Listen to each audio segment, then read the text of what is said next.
continuidade a esse bate-papo, vamos registrar a presença da galera do Zé Alves Maia, obrigado, as meninas que estão aqui, receberam o convite, toparam, vão sentar aqui com a gente, porque o bate-papo com a juventude é assim, a gente chega, vê o que está rolando, tem demanda, quer ver essa cidade, esse estado mudar, e a gente tem aqui essa candidatura do companheiro Fernando Carneiro para ouvir a todos, principalmente essa galera da juventude que está aqui com a gente. E lembrando, vou pedir ao nosso câmera para focar também, que o nosso senador está aqui, Pedrinho Maia, está também com a sua juventude, trazendo aqui o apoio para esse debate.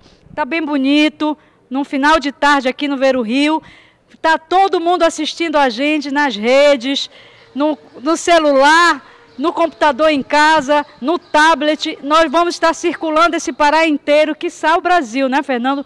Porque o projeto do Passe Livre é uma demanda da juventude, que foi uma luta das jornadas de junho no Brasil inteiro.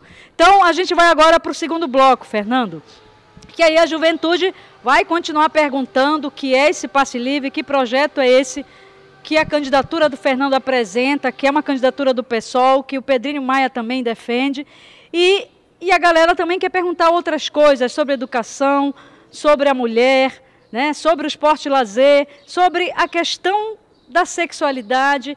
Então são questões, Fernando, que vão estar sendo colocadas, aproveitando esse momento aqui contigo e com o Pedrinho, que está aqui entre nós. Então a gente vai perguntar agora para a galera que está aqui, quem gostaria de continuar esse bate-papo, fazendo mais perguntas. Vamos começar aqui depois. Boa tarde, Fernando. Eu me chamo Richard e sou militante do movimento LGBT. E tu é um vereador em Belém que é um grande defensor da luta LGBT. E tem alguns projetos que tu apresentaste na Câmara. E um deles, que ao meu ver é um dos principais, que é o projeto do uso do nome social para travestis e transexuais nos órgãos públicos municipais. Aí eu te pergunto, se tu for eleito deputado estadual, tu vai dar continuidade a essa luta na Alepa, afirmando a livre orientação sexual e a identidade de gênero? Legal, Richard. Além desse projeto, a gente apresentou outros projetos, como a oficialização do calendário do movimento LGBT como calendário oficial da cidade, tá? Porque eu acho que a gente está num momento da nossa vida, do mundo, né, em que não cabe mais a criminalização do afeto, seja ele de que orientação for. Então eu acho que esse é um compromisso com a vida. A gente tem visto aí que o movimento LGBT tem avançado na luta, mas ao mesmo tempo existem resistências crescendo, né? Não é só um movimento de ida, é um movimento também de retorno, de resistência. A gente vê muitas candidaturas sendo apresentadas, inclusive, com um perfil homofóbico ou LGBT-fóbico bastante marcado, e é importante a gente se apresentar, dar a cara para bater.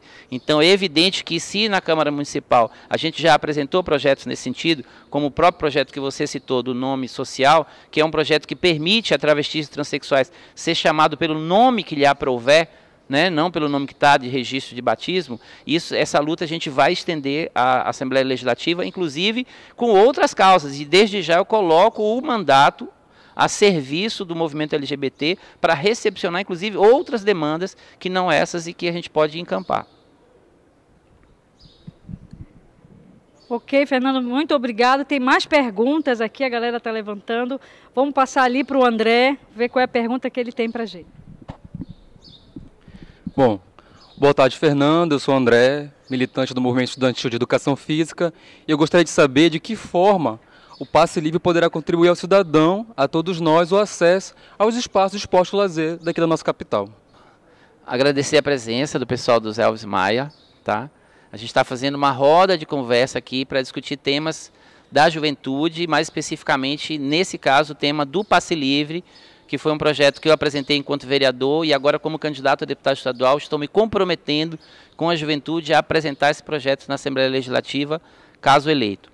O André fez uma pergunta que é se a gente vai facilitar o acesso, né, da população, da juventude aos equipamentos urbanos, aí, principalmente de esporte e lazer. A resposta primeiro, André, que a gente precisa estabelecer na nossa cidade e no nosso estado equipamentos de esporte e lazer. Então essa é a primeira coisa que a gente precisa implantar, garantir que não seja um favor do governo estadual ou do governo municipal a implantação de equipamentos de esporte e lazer. Isso deve ser uma obrigação, né? E a gente tem que estimular e incentivar a implementação desses espaços. Segundo, que é evidente que se você tem um half de skate ou uma pista de bicicleta ou alguma coisa nesse sentido, ou mesmo equipamentos de ginástica ou alguma coisa nesse sentido, ou um campo de futebol, ou uma quadra de futebol, de vôlei, de basquete, se você não está no seu bairro, mas você quer fazer um campeonato, você quer fazer uma atividade, você vai poder, enquanto estudante, usar a sua carteira de passe livre para chegar nesses equipamentos. Lembrando, inclusive, que a gente tem que ser mais ousado ainda e incorporar a bicicleta, por exemplo, como um modal de transporte efetivo. Eu apresentei um projeto nesse mesmo sentido na Câmara Municipal e com certeza a gente vai reapresentar na Assembleia Legislativa um projeto com esse mesmo teor, para que a bicicleta seja concebida como um modal de transporte, como de fato é, e que ela seja respeitada e que a gente possa incentivar a construção de ciclovias em Belém e em todo o estado. Bacana esse vereador, que vai ser o nosso deputado estadual mais votado, está dando conta desse debate. A juventude está de parabéns também, porque está fazendo um debate muito bonito. Pedrinho, fique à vontade também para dialogar aqui com a gente nesse segundo bloco. E aí, quais são as perguntas? A galera de Zé Alves Maia que chegou agora. Quer fazer a pergunta? Rebeca, é isso? Vamos lá. A pergunta é mais sobre as reformas nas escolas, que umas começam, tipo na minha escola, as reformas começam, aí depois elas ficam inacabadas, aí prejudica os alunos numa parte, porque às vezes uma área que ela está sendo reformada, ela para e ali a gente não pode usar mais, tipo, eles começam a reformar o laboratório e a obra fica parada, aí não pode mais usar o laboratório, porque a obra está inacabada, né? E é isso, e eu acho que pra gente, às vezes, isso começa e prejudica. O mais prejudicado nessa história toda é o aluno, porque a gente precisa, já é pouco. E aí, quando a gente já fica sem ter lá, tipo, laboratório, algumas salas aí fica todos amontoados em uma sala só. Porque onde começa a obra e outras fica faltando e não ficam inacabadas, e aí prejudica mais os alunos. As salas ficam lotadas e não dá para usar o laboratório, a gente fica sem poder usar aquilo que a gente tinha já. Legal, Rebeca, a tua pergunta é muito pertinente também. Porque assim, eu tive recentemente fazendo uma visita a uma unidade pedagógica aqui na Ilha Grande, que Belém é constituído por ilhas, são 39 ilhas, né? E a gente foi numa unidade pedagógica que está sem aula e tem 90 crianças sem aula porque a unidade não conseguiu, o governo municipal não conseguiu efetivar a reforma na escola e as crianças estão sem aula.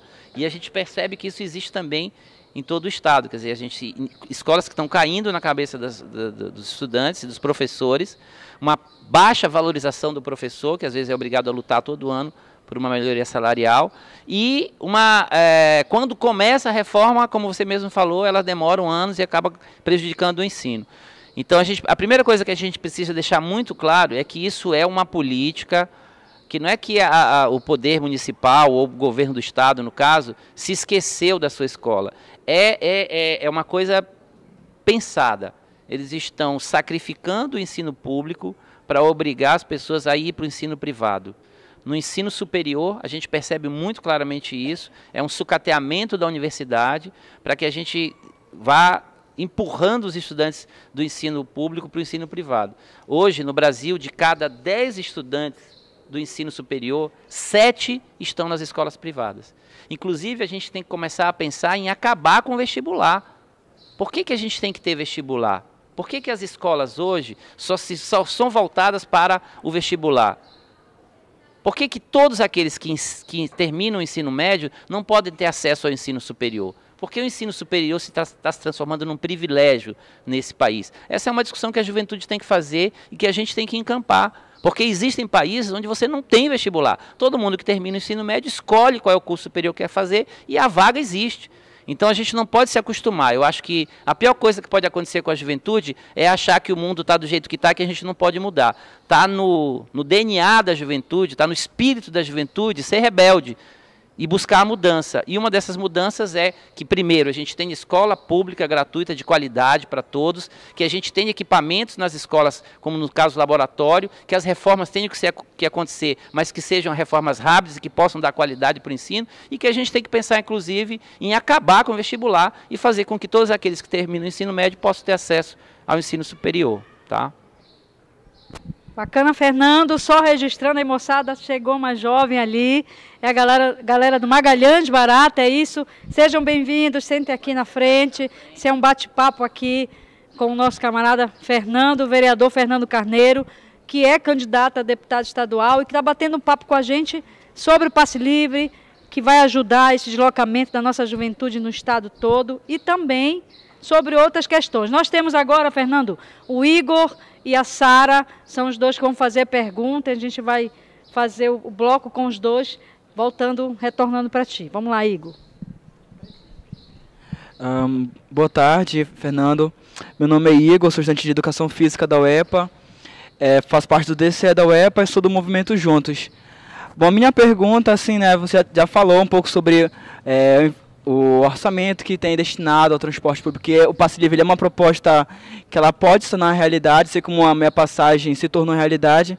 A minha pergunta é assim, e como nós podemos fazer para que ela se torne de fato? Qual é o procedimento que a gente tem que fazer? Como materializar essa proposta? Bom, Igor, respondendo bem objetivamente a tua pergunta, eu acho que é importante que a gente crie um espírito crítico na sociedade, porque ainda existe muita gente que acha que isso é um sonho.